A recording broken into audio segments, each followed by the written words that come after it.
नमस्कार मित्रों, मैं आचार्य विक्रम जैन जिनवानी ज्योतिष संस्थान में एक बार आपका फिर से स्वागत करता हूं। तो आज का जो टॉपिक है वो है शनि की साढ़े सती। जैसा कि सब जगह इस समय प्रचलित हो रहा है कि 29 मार्च 2025 को शनि देव अपनी राशि का परिवर्तन कर रहे हैं।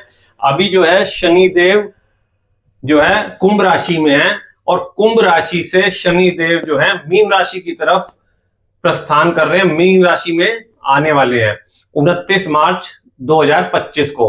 तो अब जो इनका जो ट्रांजिट हो रहा है, यानी कि जो गोचर में जो शनि देव परिवर्तन कर रहे हैं राशि का, उसका क्या क्या असर रहता है या कौन सी राशियों पे इनकी साढ़े सती चल रही है, साढ़े सती क्या होती है, साढ़े सती के क्या प्रभाव होंगे, उन सब के बारे में आज हम चर्चा करेंगे। और इसमें विशेष उपाय भी मैं लास्ट में आपको बताऊंगा इस वीडियो में।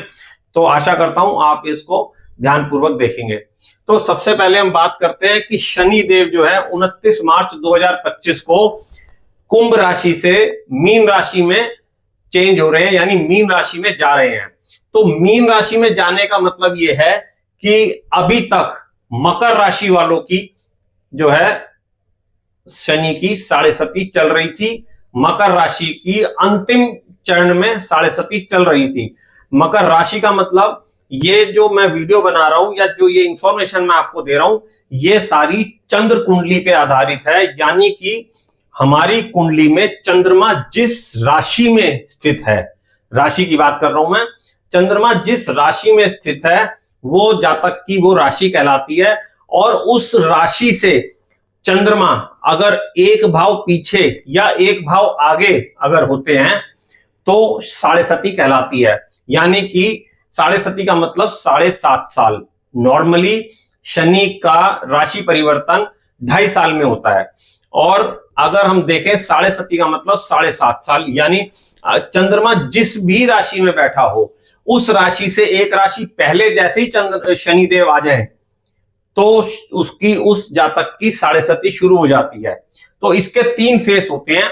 एक तो चढ़ती हुई साढ़े सती, फिर मतलब जिसको कि हम कहते हैं सिर पे जो साढ़े सती आती है, उसके बाद हृदय पे आती है वो साढ़े सती, यानी कि जो मिडल यानी बीच का जो हिस्सा होता है 2.5 साल वाला, यानी पहले 2.5 साल पार करके दूसरे 2.5 साल वाला। और उसके बाद तीसरा चरण जो कि उतरती हुई साढ़े सती होती है, जिसको हम कहते हैं कि चरणों पे जो है साढ़े सती है, यानी उतरती हुई साढ़े सती, यानी 5 साल पूरे हो गए और अगले 2.5 साल। तो इस तरीके से टोटल 7.5 साल जो है शनिदेव की साढ़े सती कहलाती है वो। तो बात करते हैं आज हम कि किन किन राशियों पे साढ़े सती का क्या क्या फल होगा। तो अभी तक जैसे मैंने बताया कि मकर राशि की साढ़े सती चल रही थी। अब 29 मार्च 2025 को शनिदेव मीन राशि में आएंगे। तो मीन राशि में आने से जो है मेष राशि वालों की साढ़े सती शुरू हो जाएगी, क्योंकि मेष राशि से 12वें भाव में शनि का गोचर होगा, यानी शनि आ जाएंगे। और जो कुंभ राशि वाले हैं, कुंभ राशि वालों का साढ़े सती का दूसरा चरण शुरू हो जाएगा। तो इनके क्या क्या फल रहेंगे बात करेंगे कुंभ राशि पे, मीन राशि पे और मेष राशि पे। तो कुंभ राशि का जो राशि फल रहेगा, मतलब जो 2.5 साल का जो अवधि जो रहेगी 2.5 साल की, उनका क्या रहेगा वो मैं आपको बताता हूं। तो कुंभ राशि में द्वितीयस्थ शनि पूज्य रहेंगे, यानी द्वितीयस्थ मतलब दूसरे स्थान। शनि चंद्र राशि से दूसरे स्थान में, द्वितीयस्थ मतलब दूसरे स्थान में आ जाएंगे। उतरती हुई साढ़े सती कहलाती है ये, अंतिम चरण में होगी साढ़े सती इनकी। आर्थिक एवं पारिवारिक समस्याओं के कारण कठिन एवं संघर्षपूर्ण हालत इनके बने रहेंगे। शनि का पाया रजत होने के कारण, रजत मतलब चांदी का पाया, तो उसके बारे में भी मैं आपको बताऊंगा कि कौन कौन से पाए कैसे देखे जाते हैं कि शनिदेव कौन से पाए से हैं। जब हम किसी जातक का, किसी बच्चे का जन्म होता है तो ये देखते हैं कि शनि कौन से पाए से है, रजत पाए से है, स्वर्ण पाए से है, ताम्र से है या लौह पे है। तो उसके अलग अलग फल हैं। तो शनि का जो पाया है वो रजत होने के कारण कुछ बिगड़े हुए कार्यों में सुधार होने की उम्मीद है और निर्वाह योग्य जो है आय के साधन बनेंगे। ये जो है कुंभ राशि का जो आने वाला 2.5 साल है वो इस प्रकार रहेंगे। वैसे तो इसका बहुत बड़ा विश्लेषण है, अगर मैं इसका विश्लेषण करना शुरू करूं तो कई घंटे बीत जाएंगे इसके लिए।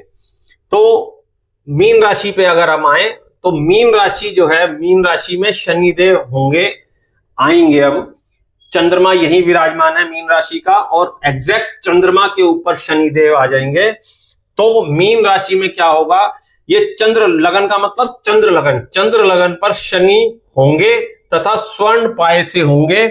उसकी वजह से आर्थिक उलझने तथा धन का खर्च अधिक रहेगा, अनावश्यक और अत्यधिक संघर्ष रहेगा, परंतु बीच बीच में लाभ के कुछ अवसर प्राप्त होंगे इन्हें। और 29 मार्च 2025 से इनकी 4 वर्ष 4 महीने और 11 दिन तक साढ़े सती और चलेगी। मेष राशि की अगर हम बात करते हैं तो मेष राशि का मतलब हो गया कि इनकी साढ़े सती अभी शुरू हुई है। शुरू कैसे हुई है, क्योंकि इनके 12वें भाव में शनिदेव आ गए। तो 12वें भाव में शनिदेव आने की वजह से ये अत्यधिक अशुभ कहलाएगी इनके लिए। व्यवसाय संबंधित विघ्न बाधाएं आएंगी, निकट संबंधियों से विरोध उत्पन्न होगा, मानसिक अशांति रहेगी, व्यवसायिक जीवन में बड़ी उथल पुथल हो सकती है इनके। शनि का पाया लो रहने के कारण शारीरिक कष्ट भी आ सकता है इन्हें, अचानक खर्चों में वृद्धि हो सकती है एवं अशुभ फल रहेंगे। तो इनकी जो साढ़े सती है वो कितने साल चलेगी, 7 वर्ष 2 महीने और 3 दिन तक, 29 मार्च 2025 से 7 वर्ष 2 माह और 3 दिन तक इनकी साढ़े सती रहेगी। अब वैसे तो इसके अनुसार जो मैंने आपको अभी डिटेल बताई है, आपको ऐसा लगेगा कि इसमें टोटल तीनों राशियों के लिए थोड़ी प्रॉब्लम दिखाई है, लेकिन ऐसा नहीं है कि शनि देव की साढ़े सती जो होती है वो हमेशा प्रॉब्लम या कष्टकारी ही होती है। वो कई चीजों पे डिपेंड करती है कि शनि जैसे अगर उच्च राशि, उच्च का शनि है कुंडली में, स्वराशि का है या शुभ दृष्टि है, तो उन सब चीजों से जो साढ़े सती होती है उसमें अनिष्टता में कमी आती है, यानी कि जो प्रॉब्लम्स आती है उनमें थोड़ी कमी आती है। अब अगर हम इसके लिए बात करें कि उपाय क्या क्या करने चाहिए, तो शनि देव जो है वो कर्म प्रधान है, कर्म दंडाधिकारी है, जैसे कि सब जानते हैं। तो दंडाधिकारी या कर्म को बांचने वाला, जांचने वाला है। तो अब वो क्या कहते हैं, वो कहते हैं कि हरेक के जीवन में जो साढ़े सती आती है, क्योंकि शनि का जो पूरा एक चक्कर है वो 30 साल का होता है, तो हरेक के जीवन में 30 साल बाद शनि की साढ़े सती शुरू होती है।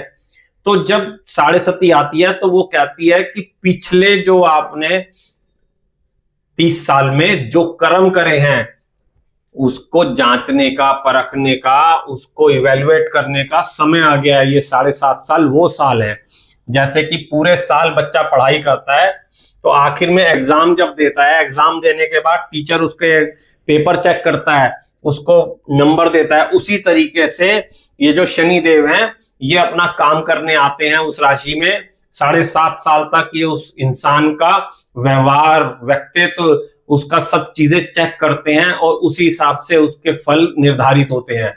तो किस तरीके से निर्धारित होते हैं, जो उपाय हैं, उपायों का मतलब ये है कि हमें कैसा आचरण रखना चाहिए 7.5 साल में। वैसे तो हमें थ्रू आउट ही इस तरीके का आचरण रखना चाहिए, लेकिन विशेषतः जब शनि की साढ़े सती चल रही हो या शनि की ढैया चल रही हो, तो ढैया भी 2 प्रकार की होती है, कंटक ढैया और अष्टम ढैया। उसके बारे में मैं दूसरी एक वीडियो बनाऊंगा। तो अगर शनि की साढ़े सती चले या शुरू हो जाए तो इंसान को क्या क्या आचरण करना चाहिए। सबसे पहले हर प्रकार का नशा उसको छोड़ना चाहिए और नॉनवेज छोड़ना चाहिए और आचरण में सदाचार लाना चाहिए। दूसरे के धन संपत्ति पे, दूसरे की स्त्री के ऊपर किसी प्रकार का लोभ मोह लालच नहीं रखना। और क्या करना है, सूर्य अस्त के बाद नित्य प्रतिदिन सूर्य अस्त के बाद शनि का जो बीज मंत्र है, ओम प्राम प्रीम प्रोम सह शनिश्चराय नमः, इसकी 3 माला जाप रोज सूर्यास्त के बाद करें। और शनि, उसके बाद शनि के स्तोत्र का पाठ करें। ये सब आपको YouTube पे वीडियो में मिल जाएगा। उसके बाद अगर किसी दिन शनि की शनिचरी अमावस्या हो, यानी कि उस दिन शनिवार हो और अमावस भी हो, तो ये एक विशेष उस दिन हम इसका लाभ ले सकते हैं। कैसे कि काला कंबल या काला आसन बिछाकर पश्चिम की तरफ मुख करके, क्योंकि पश्चिम जो है शनिदेव की दिशा है, पश्चिम की तरफ मुख कर और एक स्टील की थाली ले लें। स्टील की थाली में कुछ सामग्री मैं बता रहा हूं, वो सामग्री एकत्रित कर लें। 100 ग्राम जौ, 100 ग्राम काले तिल, 1 मुट्ठी चावल, 5 सुपारी, रोली मोली धूप और कुछ काली मिठाई यानी गुलाब जामुन, वो इकट्ठा करके और उसके बाद स्टील की कटोरी में ही सरसों के तेल का दीपक जलाएं। और दीपक जलाने के बाद एक नारियल ले ले, जटा वाला नारियल, और उसको तिलक करके वहां रखकर और शनि के बीज मंत्रों का 3 माला 5 माला जितना संभव हो सके वहां बैठ के शनि देव के बीज मंत्र की माला जाप करें। पूजा करने के बाद ये सारा सामान सामग्री जो है बांधकर जल प्रवाह करें। इससे शनि की 7.5 में आराम मिलेगा। और हर शनिवार को सरसों के तेल में अपनी छाया देख के छाया दान करें। शनिवार को शनि मंदिर जाएं, वहां पे सरसों के तेल का दीपक लगा के शनि देव की आरती करें। और हर शनिवार को सुंदरकांड का पाठ करें। यदि श्रवण नक्षत्र शनिवार को पड़े तो उस दिन शनि की वस्तुओं का दान करें। शनि की वस्तुएं क्या क्या हो गई, जैसे काली जुराब, काले जूते और सरसों का तेल, काले उड़द, लोहा, तेल, सरसों का कस्तूरी, तो ये सारी चीजें शनि देव की हैं। इन सबको किसी को दान करें। तो इस तरीके से अगर हम करते हैं तो शनि की 7.5 हमें कम कष्ट देगी। लेकिन जो चीज है, जो हमारे कर्म पीछे हमने करे हैं, वो चेंज नहीं हो सकते, वो तो फल हमें मिलेगा ही मिलेगा।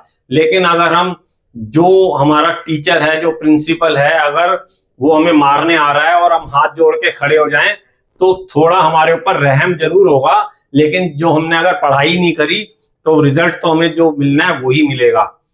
तो आशा करता हूं ये छोटी सी आपको इंफॉर्मेशन अच्छी लगी होगी। बाकी राशियों के लिए जो शनि का जो राशि परिवर्तन के हिसाब से जो शनि देव के फल हैं, वो मैं कोशिश करूंगा नेक्स्ट वीडियो में बनाऊं।